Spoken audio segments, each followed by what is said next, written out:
Dr. Mira Kelton stared at the strange symbols flowing across her screen. The signal had arrived 3 hours ago at the Volani research station, and she still could not make sense of it. The patterns looked like language, but unlike anything in Earth's databases. "Jake, come look at this," she called to the engineer working on the communication array. Jake Morrison floated over in the zero gravity, his tool belt jingling softly. "What do you have?" Jake asked, grabbing a handhold next to her workstation. "It's definitely artificial. The mathematical patterns prove it's from an intelligent species. But the frequency—" Mira paused, running calculations. "It's coming from the Ashti system, about 40 light-years away." Jake whistled low. "That's deep space. No human colonies out there." The signal pulsed again, stronger this time. Mira's translation program began picking apart the alien words. Slowly, a message emerged on her screen. "Help us," she read aloud. "Our world dies. The Kreks come with fire and death. We are peaceful people. We cannot fight. Please, someone hear us. Help us before we all die." Jake's face went pale. "That sounds like a distress call." "It is," Mira confirmed, her fingers flying over the keyboard. "They're broadcasting on multiple frequencies. Whoever these Ashti are, they're desperate." Far away in the Ashti system, Elder Thymel watched the broadcast with tears in his large, dark eyes. The Krek soldiers stood behind him, their weapons pointed at his family. The recording device hummed as it sent the false message into space. "Good," growled the Krek's commander Vorthak. "Now we wait for the fools to come running." Thymel's heart broke. He knew the message would bring innocent beings to their death. But his people were dying. The Kreks had already destroyed 3 of their cities. If he did not cooperate, they would kill everyone on his world.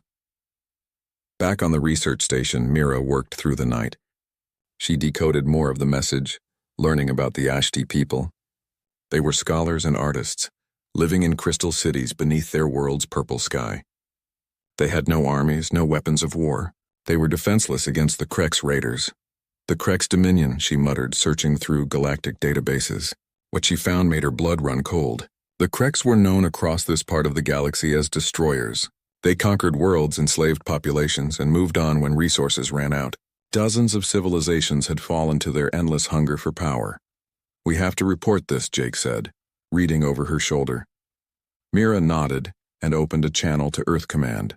The message would take days to reach home through normal space, but quantum communication made it instant.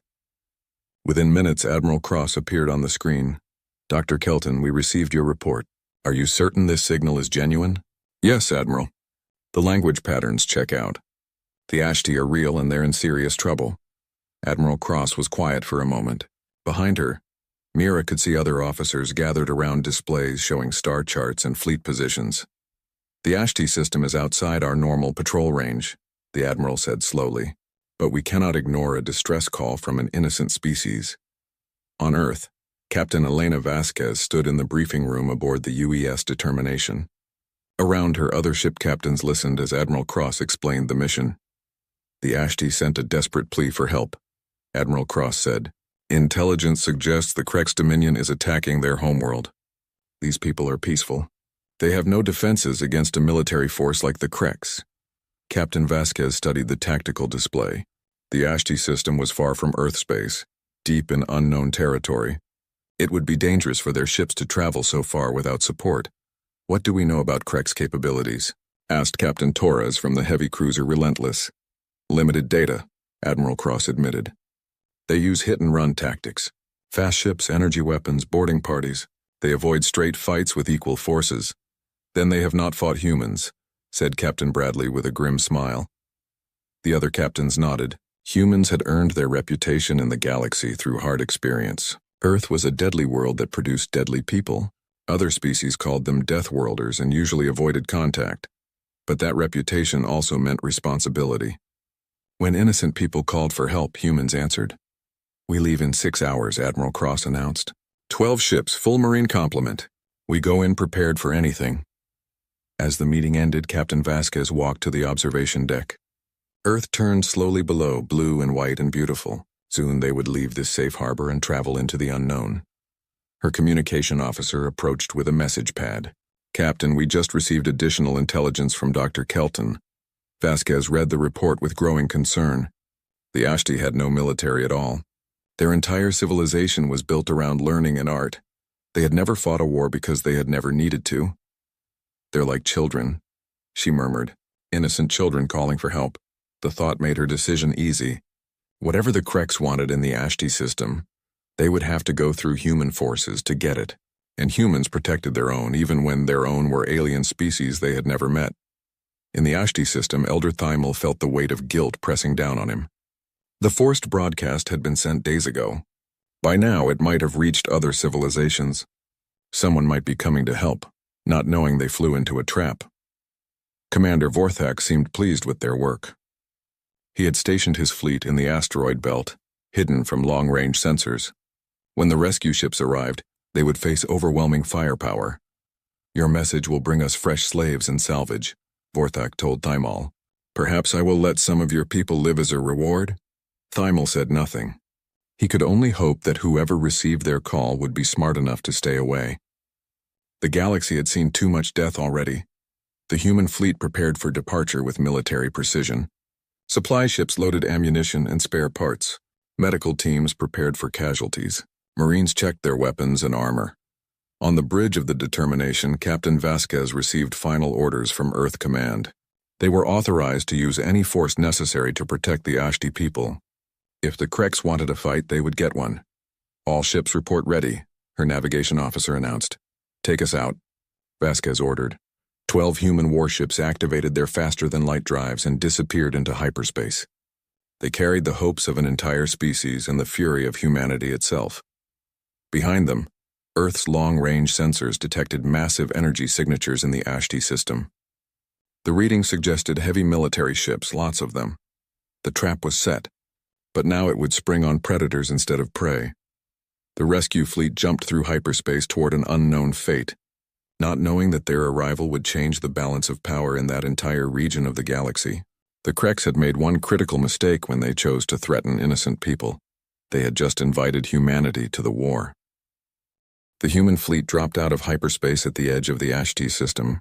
What they saw made every officer curse under their breath. "My God," whispered Captain Vasquez, staring at the tactical display. The beautiful blue world of the Ashti was under siege. Dozens of black ships surrounded the planet, firing orange beams of energy at the surface. "Kreks ships confirmed," reported Lieutenant Morrison from the sensor station. "I count 47 vessels. Various sizes, all heavily armed."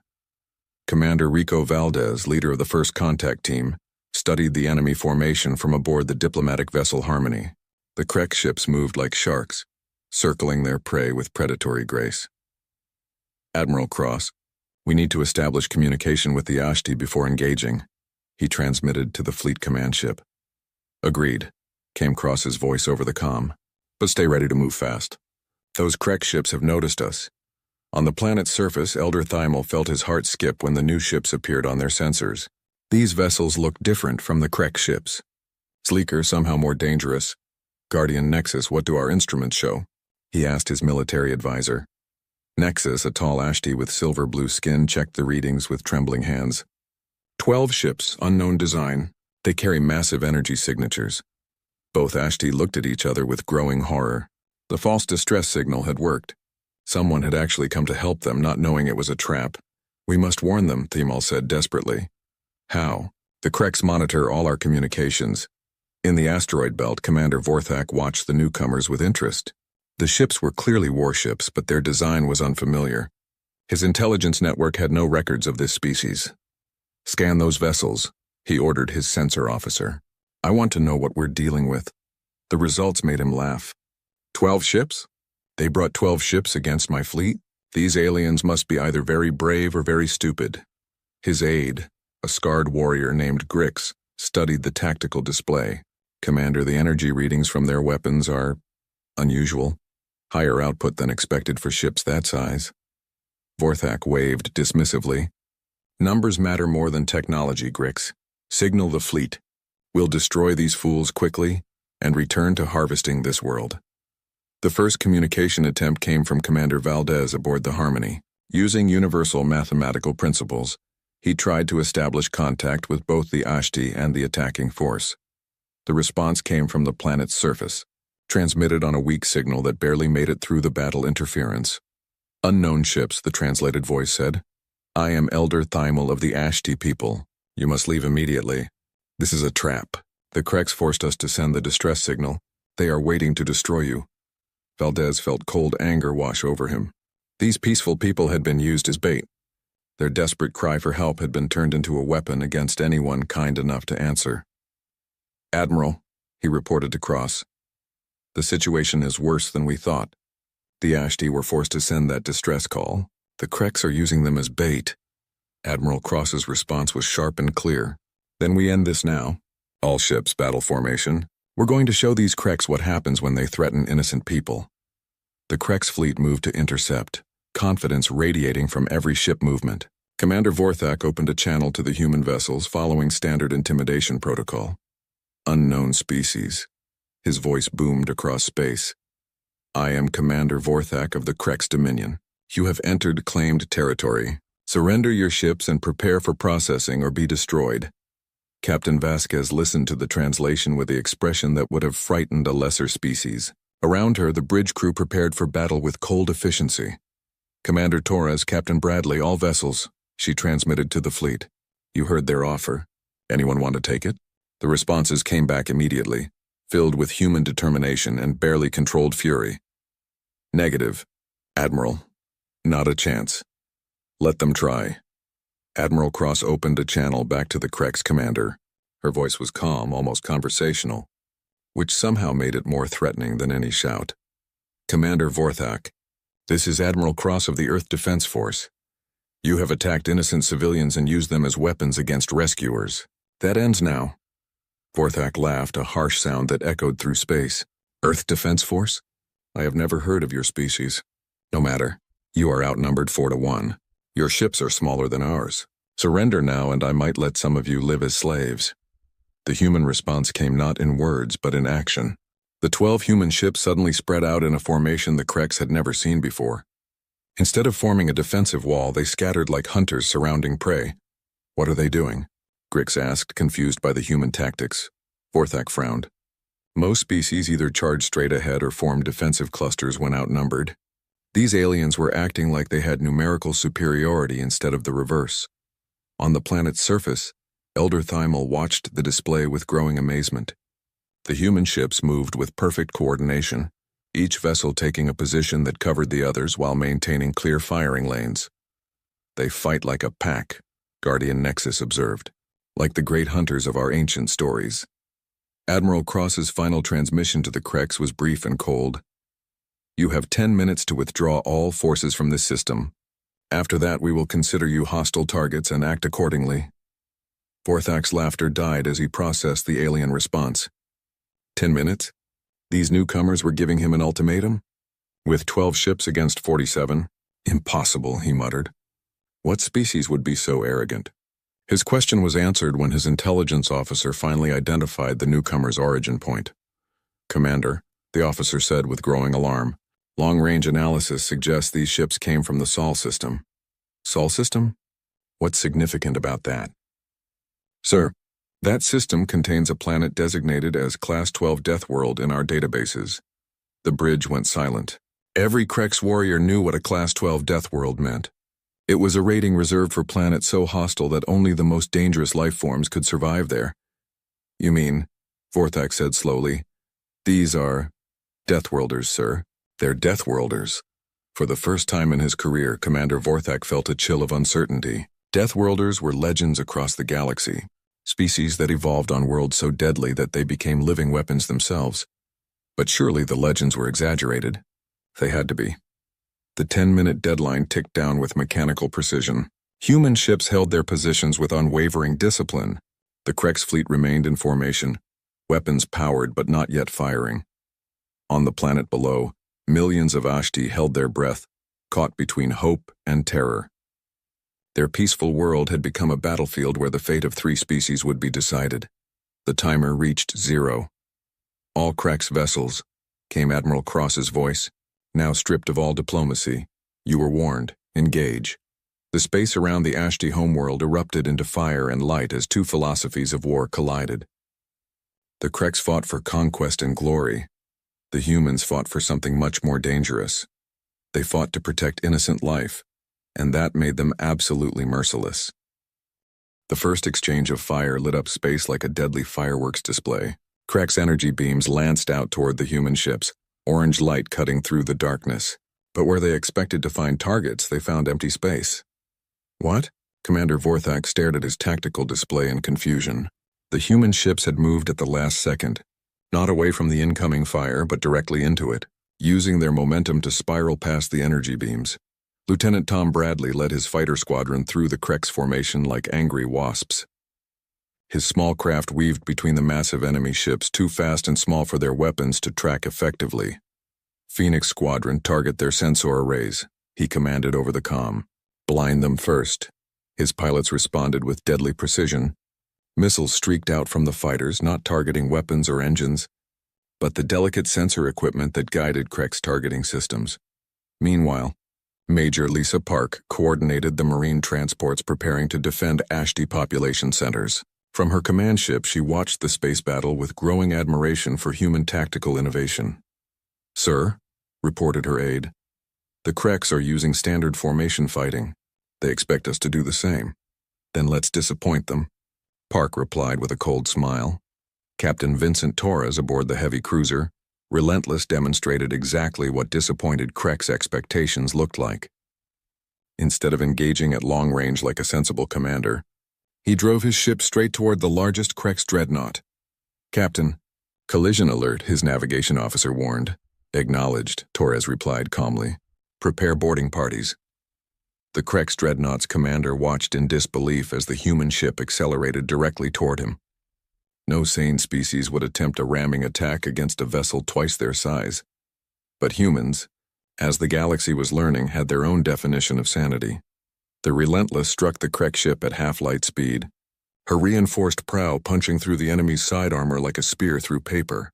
But instead of simply ramming, Torres had planned something much more devastating. "All Marines, launch," he ordered, as his ship came to rest deep inside the enemy vessel's hull. Airlock doors burst open and human Marines poured into the Krek's ship's corridors. What followed was not a boarding action by galactic standards, but something closer to an invasion. Elder Thymel watched the battle from his government bunker deep beneath the capital city. The tactical display showed something he had never seen before in all his studies of galactic warfare. "Guardian Nexus," he whispered. "Are they actually winning?" Nexus checked the readings again, not believing what he saw. The human ships are outnumbered 4-1, but they're fighting as if they have numerical superiority. The key difference was becoming clear. Krek's tactics relied on overwhelming firepower delivered from safe distances.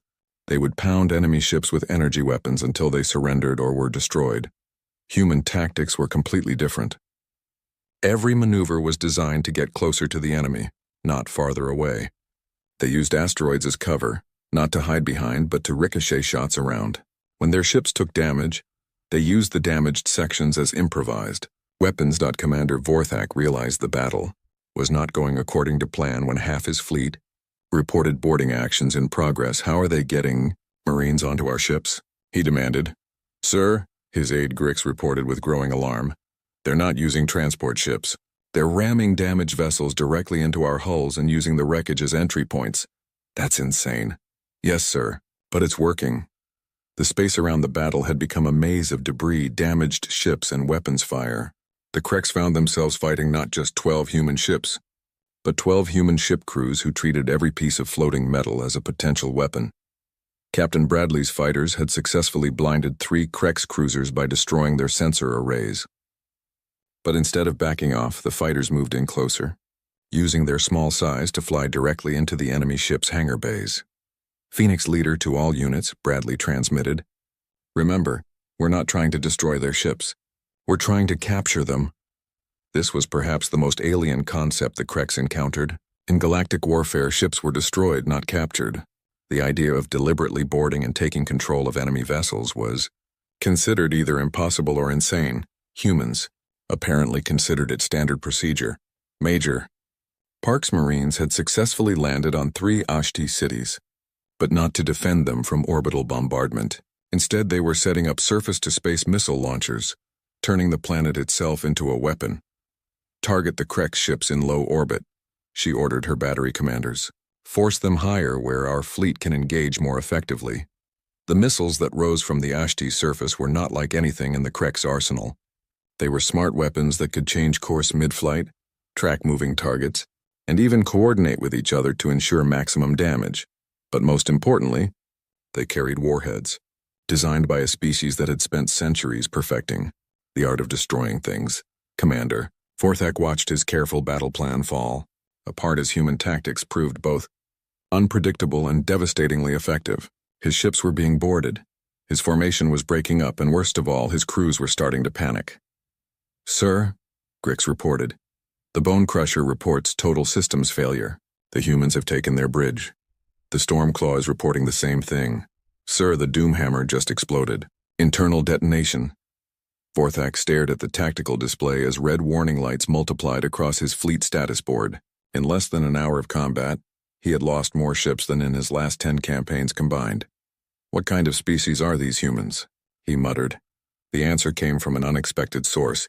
One of his captured bridge officers, taken when the humans boarded the cruiser Deathbringer, managed to send a transmission before his ship was fully secured. "Commander," the terrified voice said, "they don't fight like any species we know. They don't try to force surrender. They don't demand tribute. They just keep coming. Even when their ships are destroyed, they keep fighting. They turn wreckage into weapons. They use our own ships against us." The transmission ended abruptly as human marines completed their takeover of the bridge. Elder Thymel felt something he had not experienced in months. Hope. The impossible was happening. These Deathworlders from the legendary planet Earth were not just surviving against overwhelming odds. They were winning. How? Guardian Nexus asked, studying the tactical data. "Their ships are smaller, their numbers fewer. By every rule of galactic warfare, they should have been destroyed in the first exchange." Thymel thought about the question as he watched another Krek's ship fall victim to human boarding tactics. Then understanding began to dawn. They're not fighting a space battle, he realized. They're hunting, like pack hunters from our ancient legends. Every move is coordinated. Every attack serves multiple purposes. They're not trying to win a battle. They're trying to eliminate every threat to their pack. The realization was both inspiring and terrifying. The humans had come to save the Ashti, but they were doing it with a ruthless efficiency that no other species could match. The battle continued to rage around the blue world, but the outcome was no longer in doubt. The question now was not whether the humans would win, but what they would do with their victory. Commander Vorthak, watching his fleet crumble around him, began to understand why Deathworlders were legendary across the galaxy. They didn't just fight wars, they ended them. Just when victory seemed within reach, space itself seemed to tear open. Massive tiers in reality appeared at the edge of the system, and through them poured ships. Dozens of them, then hundreds. "Contact," Lieutenant Morrison called from his sensor station, his voice tight with concern. Multiple hyperspace emergent signatures, massive ones. Admiral Cross studied the new arrivals with grim recognition. These ships were different from the raiding vessels they had been fighting. Larger, more heavily armed, and flying in perfect formation. Krek's main fleet, she announced to all human ships. This just became a different kind of fight. Commander Vorthak felt relief wash over him as his reinforcements arrived. Warlord Grixoth himself led the massive fleet, bringing over 200 ships to crush these upstart humans. "Warlord," he transmitted, "the humans fight like nothing we have encountered. They use ramming attacks and boarding tactics. They have taken several of our ships." Grixoth's reply came back cold and harsh. "Then you have grown soft, Vorthak. I will show these Deathworlders how real warriors fight." On the human command ship, Admiral Cross called an emergency conference with her ship captains. The holographic display showed the overwhelming enemy numbers in stark detail. 237 ships, she reported, including 12 dreadnoughts and what appears to be a command fortress the size of a small moon. Captain Torres, his ship still embedded in the Krek's vessel they had captured, spoke first. "Admiral, we should consider withdrawal. We've saved as many Ashti as possible."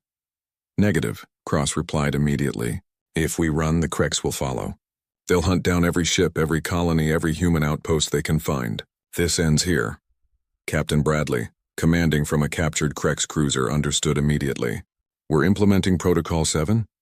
Confirmed. All ships acknowledge Protocol 7 activation. The human captains went silent for a moment. Protocol 7 was not just a battle plan. It was a declaration that humanity would treat the entire star system as a battlefield, using every resource and weapon available. Engineer Marcus Webb received orders that would have seemed impossible to any other species.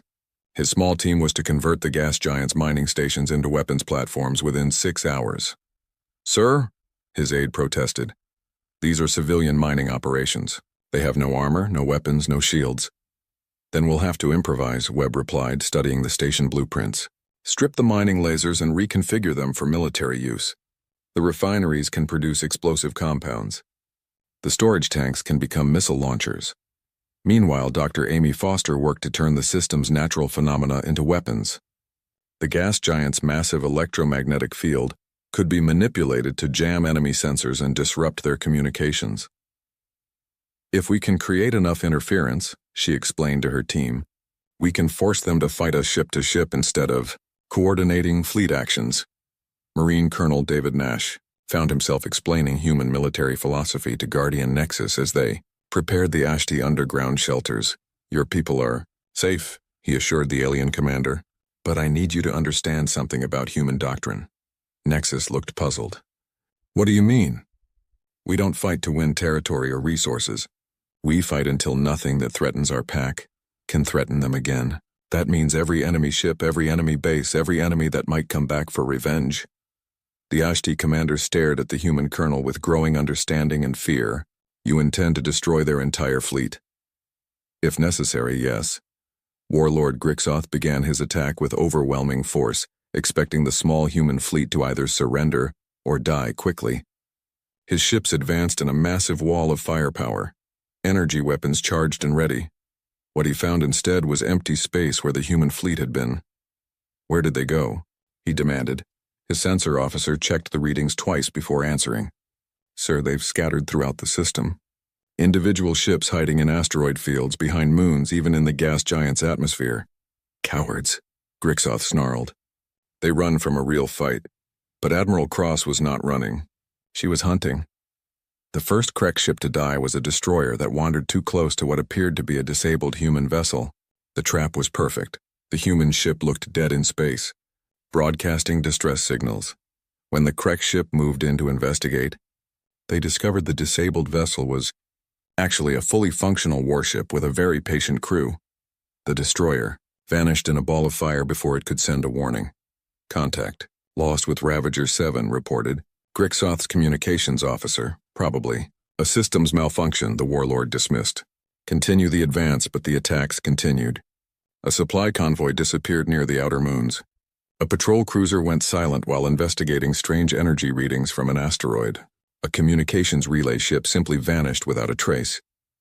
Grixoth began to realize he was not fighting a traditional space battle. The humans had turned the entire system into a hunting ground, and his ships were the prey. "Warlord," his aide reported with growing nervousness, "we've lost contact with 17 ships in the last 2 hours. No distress calls, no battle reports. They just disappear." "Impossible. Deploy the fleet in close formation. No ship travels alone." But even group formations proved vulnerable to human tactics. Captain Torres led an attack on a Krex squadron that should have been suicide. His small force was outnumbered 8-1. Instead of engaging directly, he led the Krex ships on a chase through the asteroid field.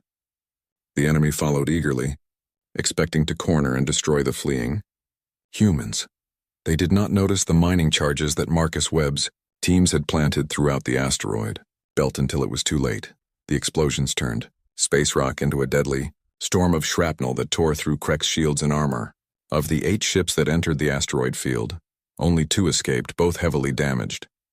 Dr. Foster's electromagnetic manipulation began affecting Krex communications. Their perfect fleet coordination started to break down as ships lost contact with each other and with command. "Sir," Grixoth's sensor officer reported, "something is interfering with our long-range communications. Ships are reporting equipment failures across the fleet. Without coordination, the Krex fleet began to fragment. Individual ship captains made their own decisions, often walking directly into human traps. Major Park's ground-based missile launchers turned the planet itself into a weapon. Krek ships trying to provide orbital support found themselves under constant attack from the surface. They've turned the entire world into a fortress, one Krek's captain reported before his ship was destroyed by surface-to-space missiles. Elder Thymel watched the battle from his command bunker, amazed by what he was witnessing. The humans were fighting a war unlike anything in galactic history. They don't just use their ships as weapons, he observed to Guardian Nexus. They use everything. The asteroids, the gas giant, the planet itself. Even our own mining equipment has become part of their arsenal.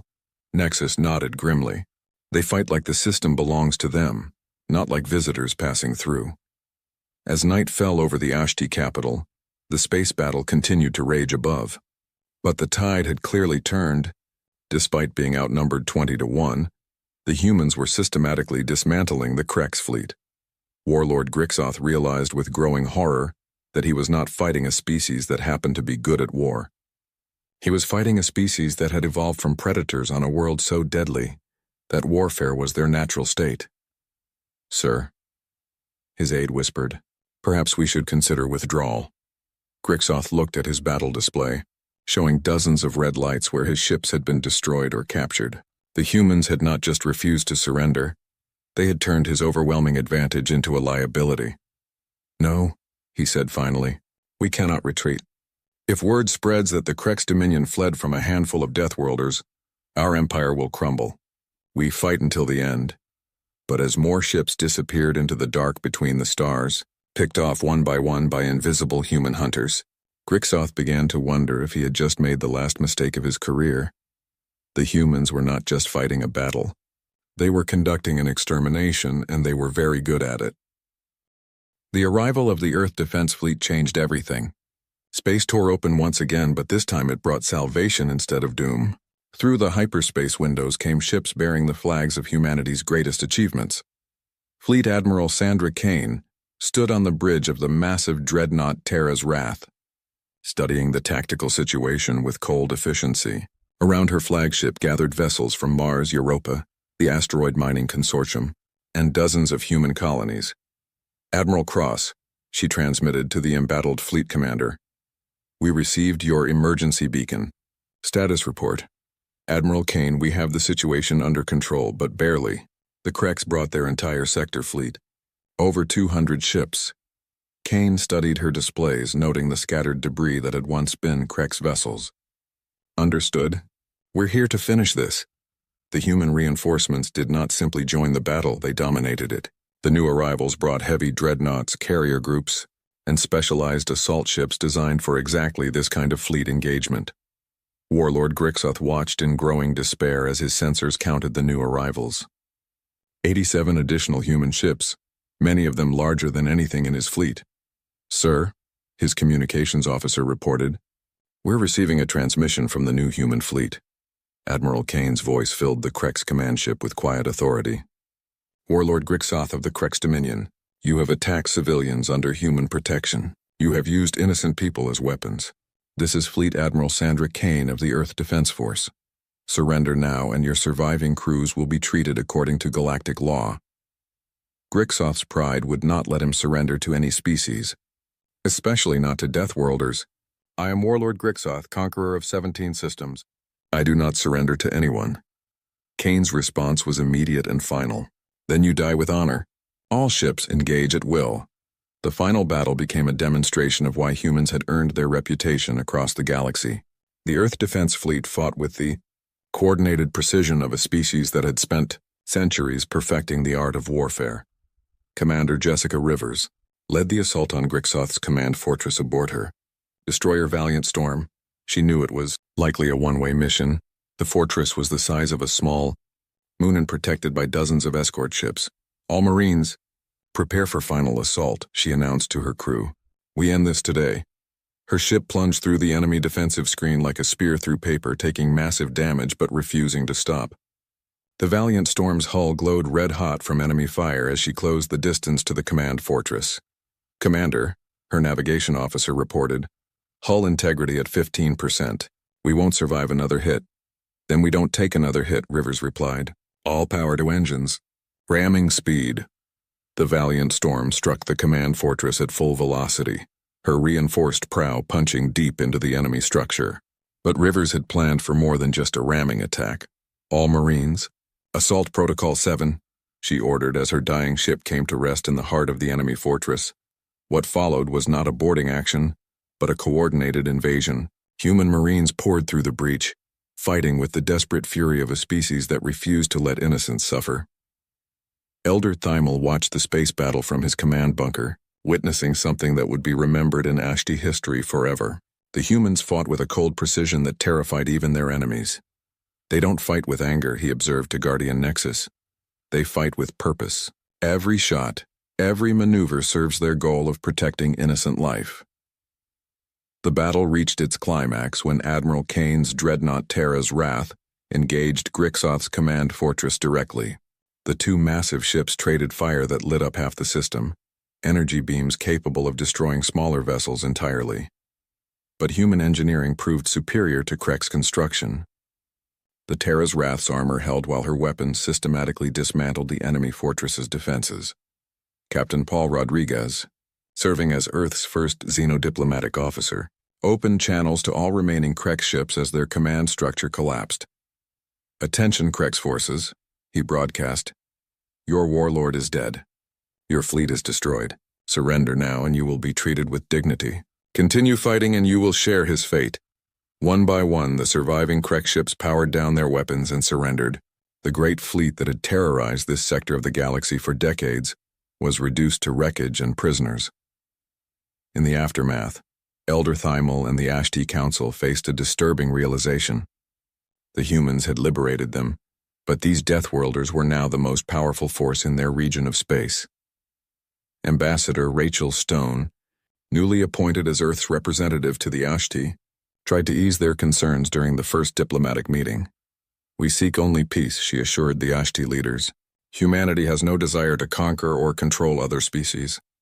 We want only to ensure that what happened here never happens again."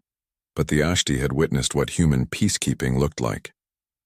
They had seen an entire fleet destroyed by beings who fought with ruthless efficiency when innocents were threatened. "Ambassador Stone," Elder Thymel said carefully, "your people have shown great kindness in saving us. But we must ask, what happens to those who threaten this peace you seek?" Stone's answer was honest and chilling. "We deal with them." As the first human Ashti Alliance station was constructed in orbit around the liberated world, intelligence reports began arriving from across the galaxy. The news of the Krek's defeat had spread through hyperspace communications to dozens of civilizations. "Ma'am," reported Lieutenant Commander Williams, Stone's intelligence officer, "we're receiving signals from multiple systems. It appears other species have been monitoring our battle." Stone studied the reports with growing concern. The signals were not congratulations or diplomatic overtures. They were distress calls. "What kind of distress calls?" she asked. "Requests for assistance against various threats. Slavers, raiders, aggressive expansion by militaristic species. It seems word has spread about what we did here." The implications were staggering. Across the galaxy, oppressed civilizations were preparing their own SOS signals, hoping to draw the legendary Deathworlders to their aid. Dr. Mira Kelton, now serving as the Alliance's chief xenolinguist, brought even more disturbing news. "Ambassador, I've been analyzing the communication patterns. It's not just random requests. Someone is coordinating these signals." "What do you mean?" "I mean there's an organized network of species that want humanity to become the galaxy's unofficial military force. They're deliberately creating situations where we'll feel obligated to intervene." Stone realized the full scope of what Earth had stumbled into. By answering one distress call, humanity had declared itself the protector of innocent life throughout this region of space. "How many systems are requesting assistance?" she asked quietly. 47 confirmed, Kelton reported, with more signals arriving every day. The weight of decision fell on Stone's shoulders. Earth's resources were vast but not infinite. They could not save everyone. But how could they choose who deserved protection and who did not? The final report came from long-range reconnaissance teams exploring former Krek's territory. What they found changed everything. "Ambassador," reported Captain Bradley from his survey ship, "you need to see this. The Kreks weren't just raiders. They were running from something. The survey data showed evidence of a massive conflict in the galactic core region. Entire star systems had been sterilized. Billions of beings had fled toward the rim worlds, and the Kreks had been among the refugees. What could drive the Kreks to become raiders? Stone wondered aloud. The answer came from a damaged Kreks data core recovered from Grixoth's fortress. When translated, the records told a story of terror that made the Ashti crisis seem small by comparison. Something was moving through the galaxy, consuming entire civilizations and leaving nothing but empty space behind. The Kreks had become predators because they were running from something even worse. As Stone read the final intelligence summary, she understood that humanity's greatest challenge was not conquest or expansion. It was deciding what kind of galaxy they wanted to create with their fleet of steel. The Ashti were safe. The Kreks' threat was ended. But across the vast darkness of space, hundreds of civilizations looked toward the Sol system with hope and desperation. Earth had become the galaxy's protector, whether they wanted the job or not. And somewhere in the darkness between stars, something else was watching humanity's rise with great interest. The age of human expansion had begun, but it would be written in steel and paid for in blood. The question was not whether humanity could handle the responsibility, but whether the galaxy could handle humanity. The space station floated quietly in the dark between stars. Inside, Officer Blake was watching the communication screens like he did every day. For 3 years, humans had been traveling farther into space than ever before. Most days were quiet with nothing but empty space around them. That changed at 3 in the morning when every screen started flashing red. A message was coming through all the radio channels at once. Blake jumped up from his chair and called for Captain Elena. "Captain, you need to see this right now," Blake said into his radio. His voice was shaking. Captain Elena ran to the communication room. She was a tough woman who had been in space for 20 years. Her face showed she was worried when she saw all the flashing lights. "What is happening, Blake?" "Someone is sending us a message from far away. They are using math to talk to us, numbers like pi and other things we learned in school. They know we will understand." Blake worked on his computer to change the math into words they could read. When the message appeared on the screen, everyone in the room became very quiet. The message was from something called the Catherian Coalition. They spoke for 47 different alien races from across the galaxy. These aliens were in big trouble. Something called the Devourer Swarm was eating up their planets and star systems. 12 whole systems were already gone. The aliens said they only had 30 days before their last safe place would be destroyed too, but the most shocking part of the message came at the end. The aliens had been watching Earth for many years. They were waiting for humans to build ships that could travel faster than light. Now they were asking for help from the species that lives where others die, the children of the death world called Earth. Dr. Alex looked at the star map showing where the alien coalition lived.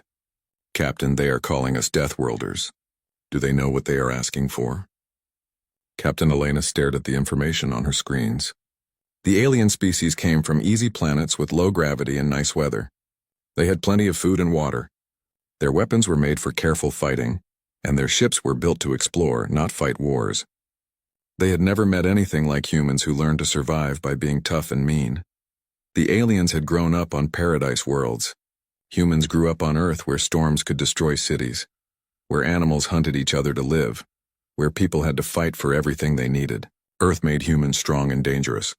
"Blake, send a message back to them," Captain Elena said. "Tell them the Earth Defense Force is coming to help." She turned to Lieutenant Nash, who controlled the ship's weapons and movement. "Nash, figure out where our big fleet is meeting. We are going to help these aliens." "Yes, Captain. Should I tell them we might not be able to save everyone?" "No, tell them humans are coming." "That should be enough."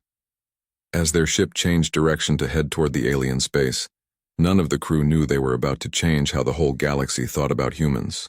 Earth people were coming to fight, and the Devourer Swarm was about to learn why growing up on a dangerous planet made the best warriors. The message traveled through space to Earth. Within hours, every military base on the planet was busy. Ships that had been built for fighting wars between human colonies were now getting ready for something much bigger. Weapons that had been tested on asteroids and enemy bases were loaded with new ammunition. Admiral Torres read the alien message in his office. On Luna Base, he had fought in the Mars Wars and the battles around Jupiter. He knew what it meant when someone called for the Deathworlders. Get me every ship we have, he told his assistant. Every destroyer, every carrier, every attack ship. If these aliens want to see what Earth produces, we will show them. Within 6 days, the largest human fleet ever assembled was moving toward alien space. 300 ships filled with soldiers who had learned to fight on the mining stations of Ceres, in the ice caves of Europa, and in the radiation storms around Jupiter. But the humans did not know what they would find when they got there. The aliens talked about something that ate entire star systems. How do you fight something that can destroy suns and planets? How do you kill something that big? Captain Elena watched the stars through her ship's windows as they traveled faster than light toward the alien coalition. She thought about Earth, with its poisonous storms and deadly animals and diseases that killed millions. She thought about how humans learned to survive all of that. Maybe that was what the aliens needed. Not just human ships and weapons, but human stubbornness. The refusal to give up even when everything looked impossible. The ability to keep fighting even when you were probably going to die. Blake, how long until we reach the alien space? 4 days, Captain. Good, start preparing the crew for combat. Real combat, not the training exercises. Tell them this is what we trained for our whole lives. Elena looked at her crew working at their stations. Young men and women who had grown up hearing stories about the wars their parents fought. They had trained in zero gravity, in radiation, in the cold of deep space. They had learned to fix their ships with spare parts and hope. They had learned to keep fighting when their weapons ran out of ammunition. The aliens wanted help from the Deathworlders. They were about to get it. As the human fleet moved through space toward the greatest battle in galactic history, one thing was certain. The Devourer swarm had never faced anything like humanity. They had eaten peaceful civilizations and careful strategists. Now they were about to meet a species that had learned to be more dangerous than anything that tried to kill them.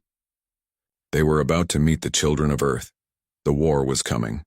And for the first time in their expansion across the galaxy, the Devourer swarm was about to face an enemy that would rather die fighting than live as slaves. The Deathworlders were coming. The alien space station looked like a giant crystal floating among 3 bright suns.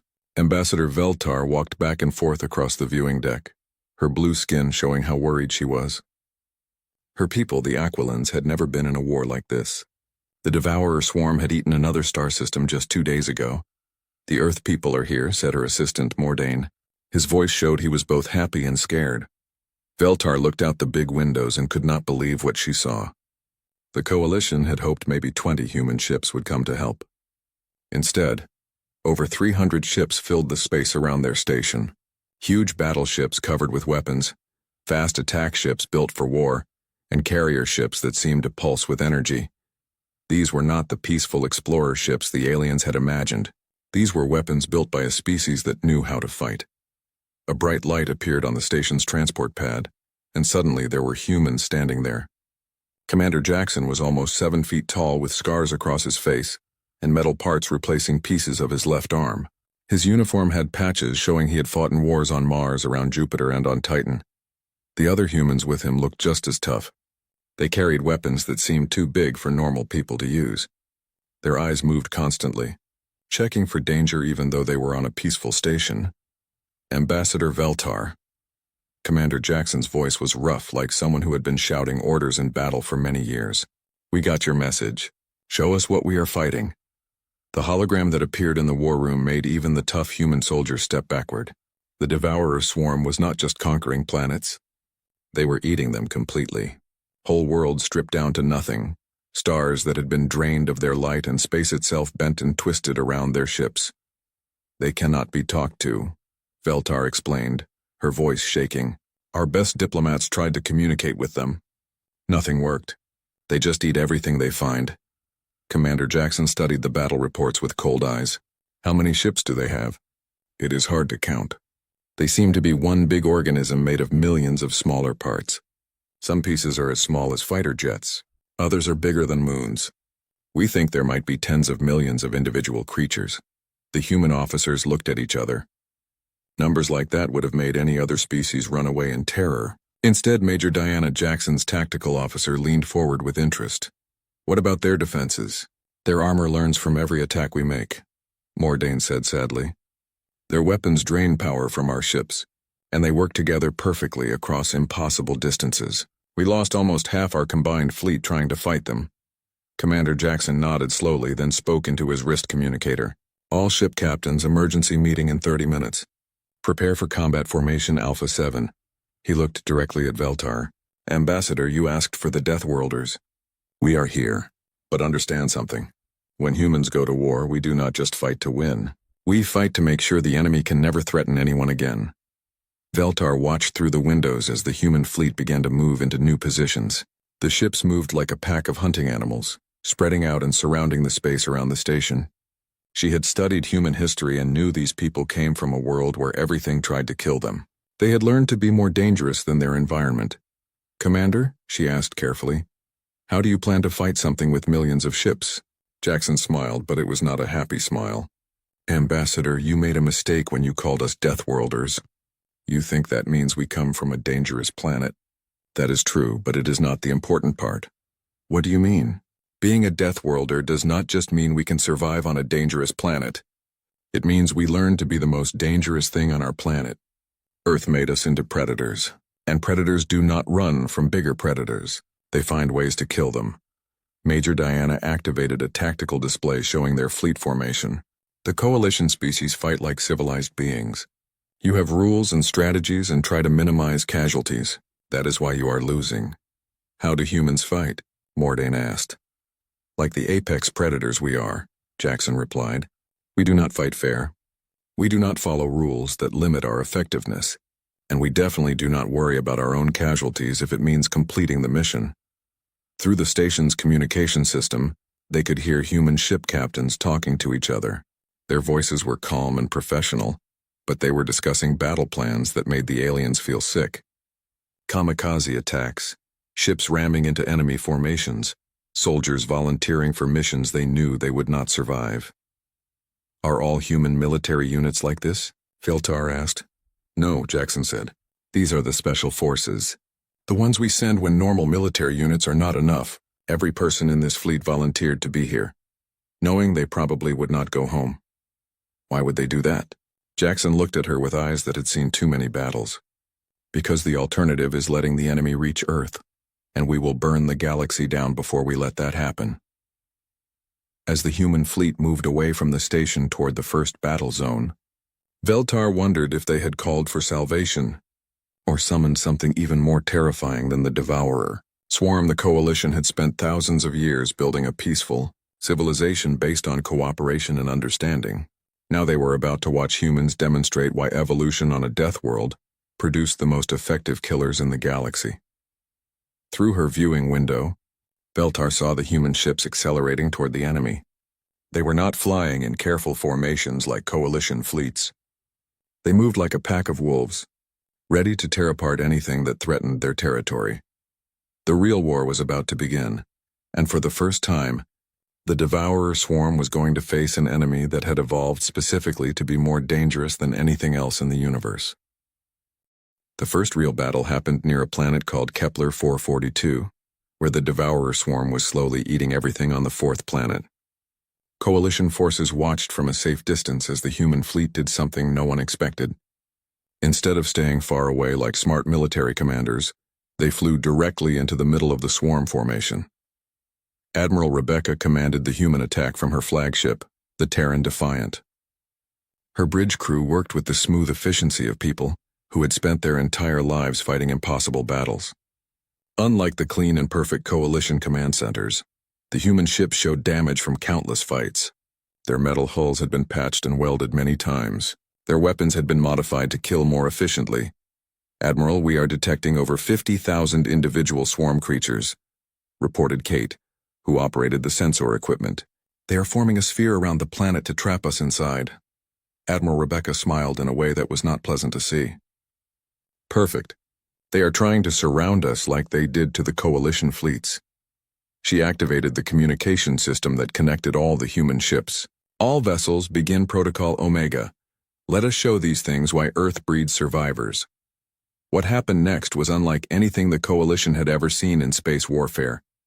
The human fleet did not fight in neat formations or follow the careful tactics taught in their military schools.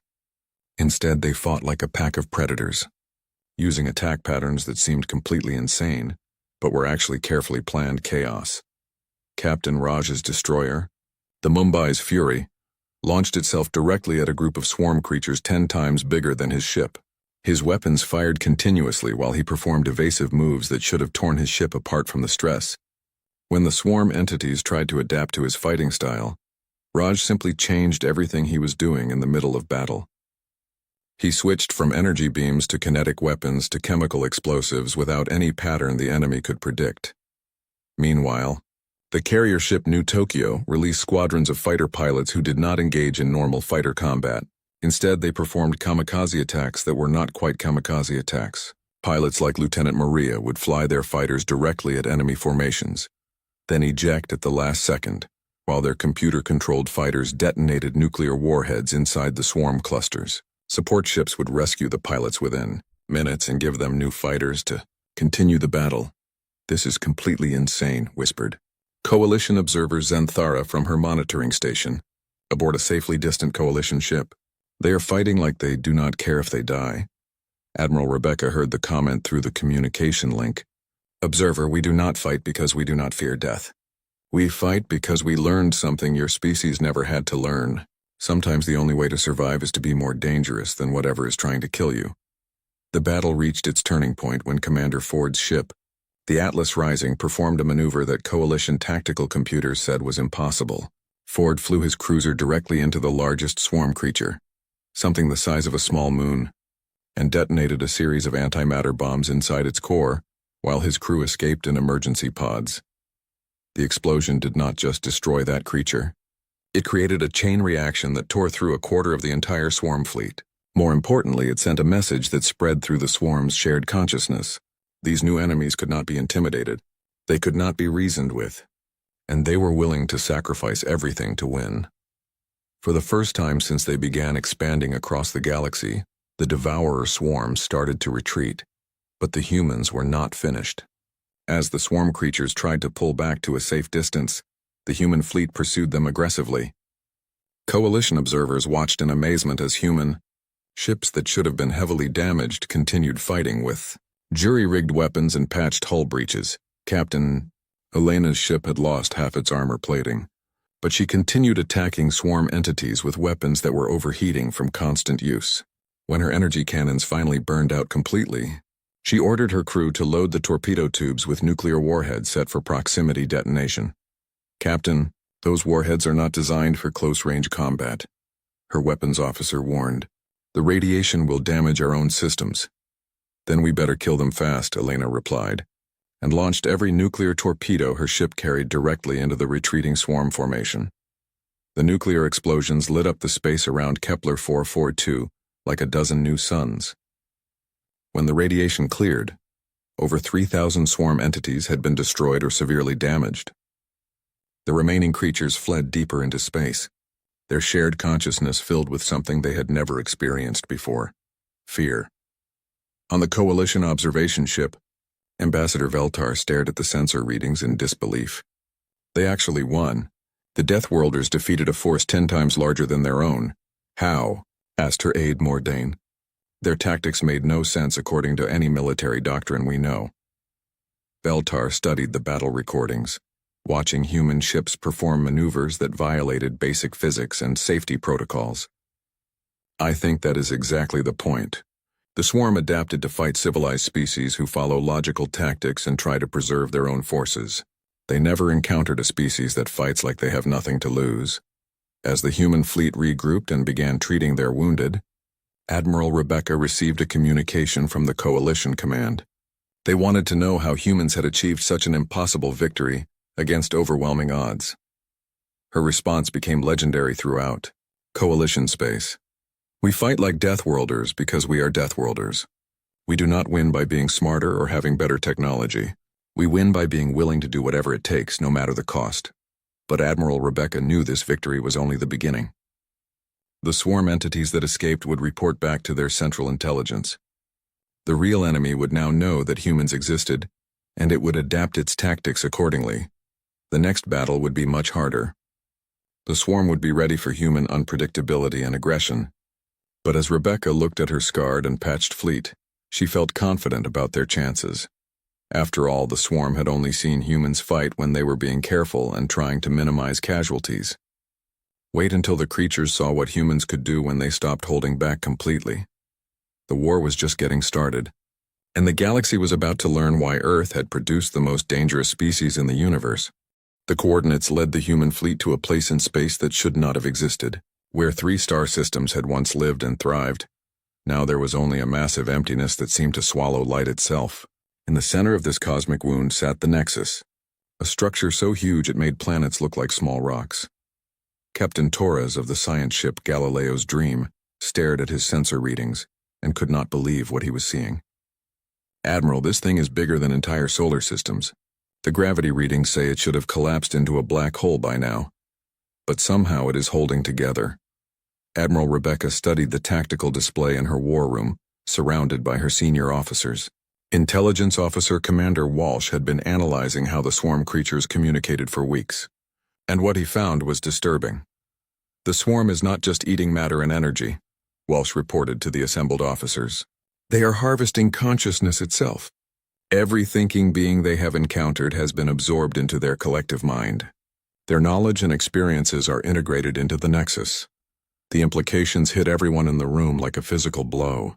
The coalition species they were trying to save if the swarm succeeded. Their very souls would become part of the entity that destroyed their civilizations.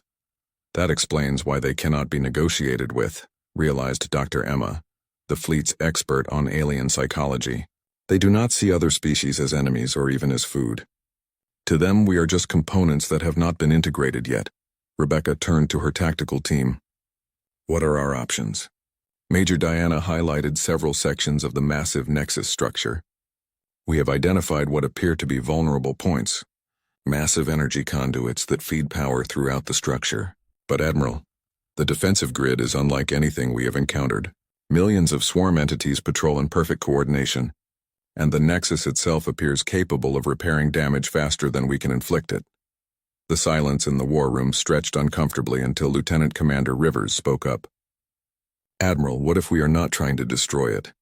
What if we are trying to contaminate it?" All eyes turned to the young officer as he continued explaining his idea. "The swarm absorbs consciousness, right? What if we gave them something they could not digest, something so fundamentally incompatible with their collective mind that it would act like a virus in their system?" Dr. Emma's eyes lit up with understanding. "Human individuality, our refusal to conform, our chaotic thought patterns, our ability to act irrationally. Everything that makes us effective warriors also makes us impossible to integrate into a hive mind." Rebecca felt a chill as she realized what they were proposing. "You are talking about a suicide mission.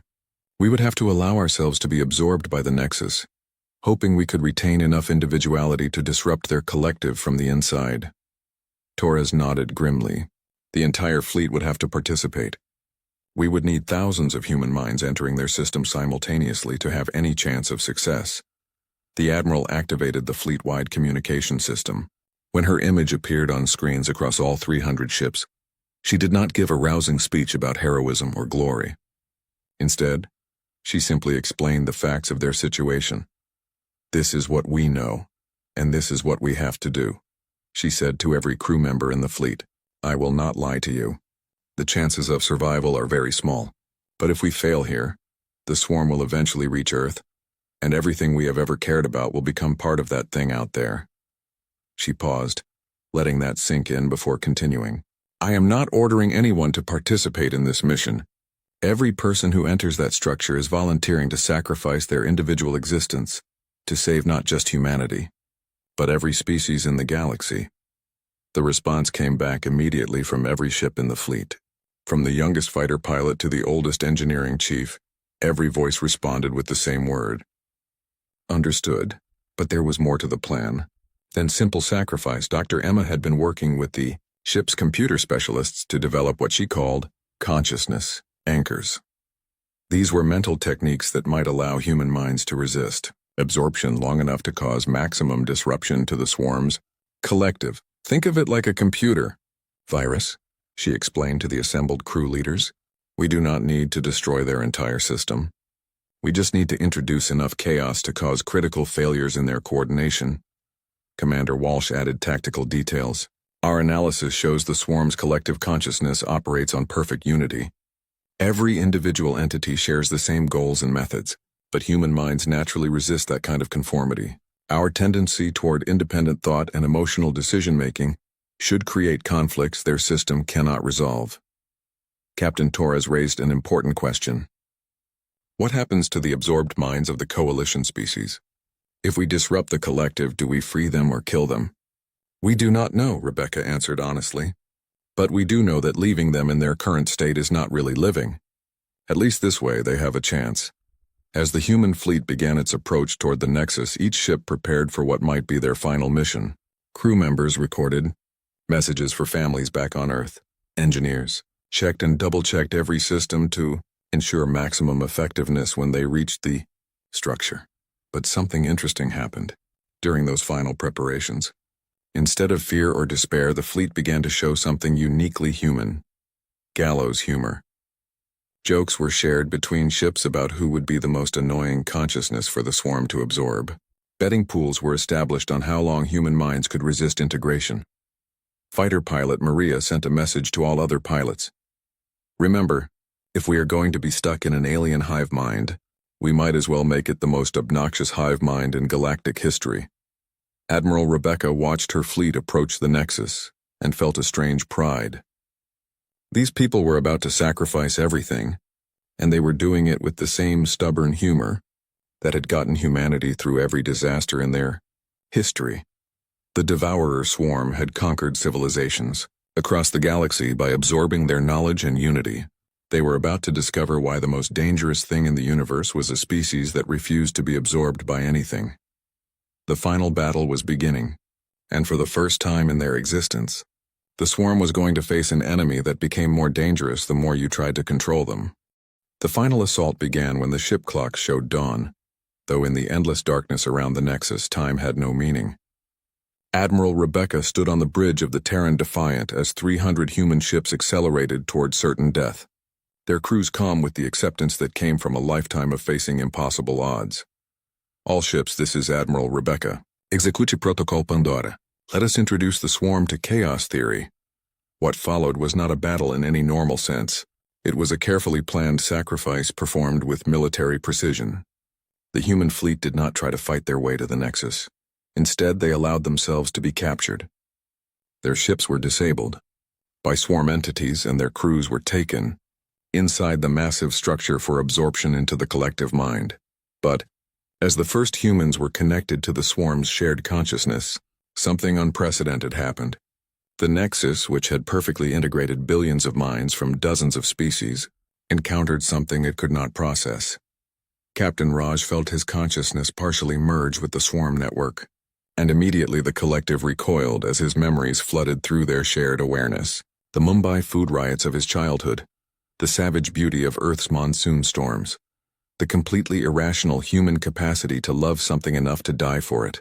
These concepts were so alien to the swarm that they created feedback loops in their perfect system.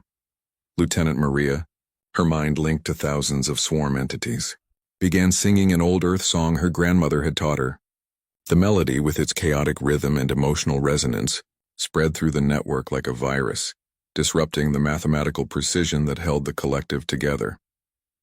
In the deepest levels of the Nexus, Commander Ford's consciousness encountered the swarm's core intelligence.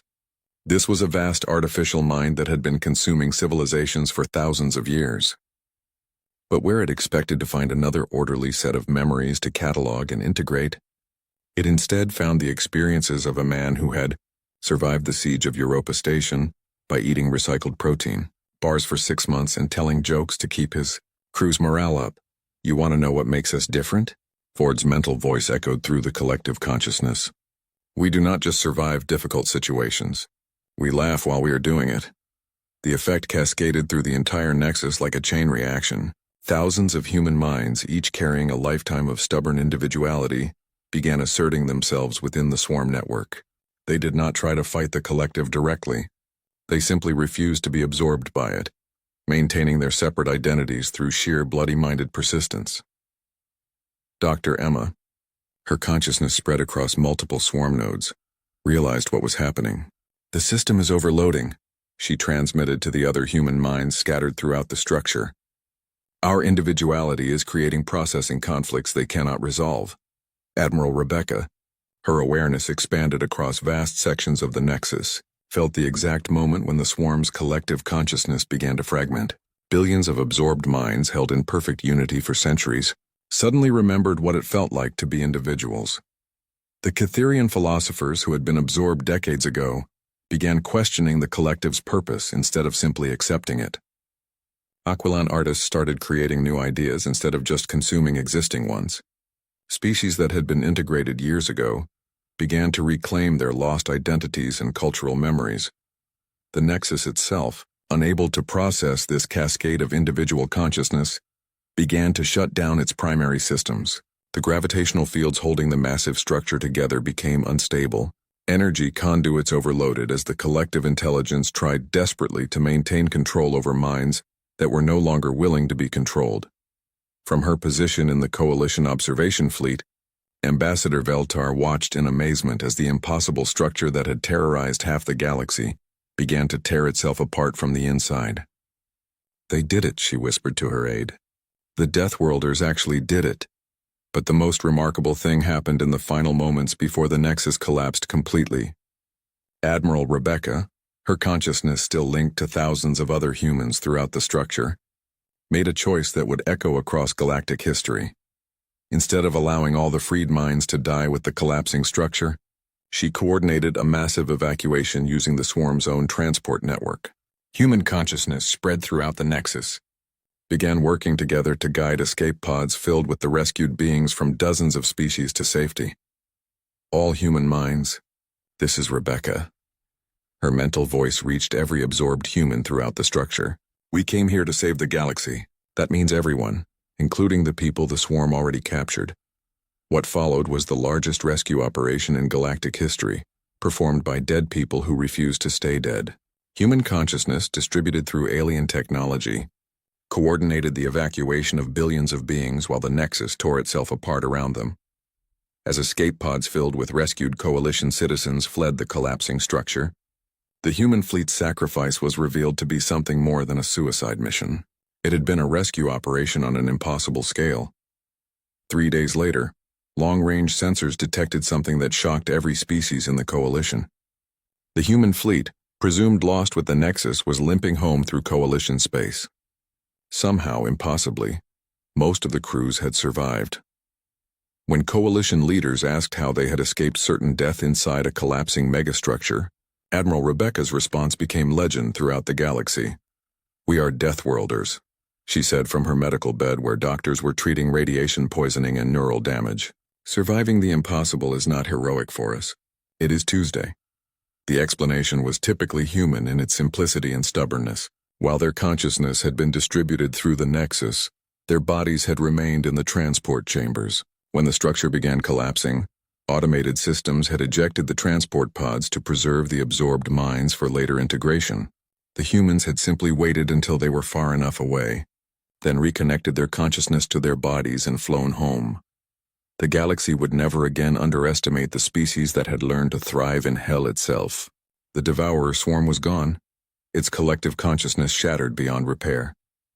Hundreds of billions of beings had been freed from absorption and returned to their people. But perhaps most importantly, the rescue had established something new in galactic civilization. Other species facing impossible odds began to broadcast a simple message toward a small blue world in the Sol system. SOS. Send the humans. Because when the universe calls for salvation, it does not send angels or perfect beings. It sends Deathworlders.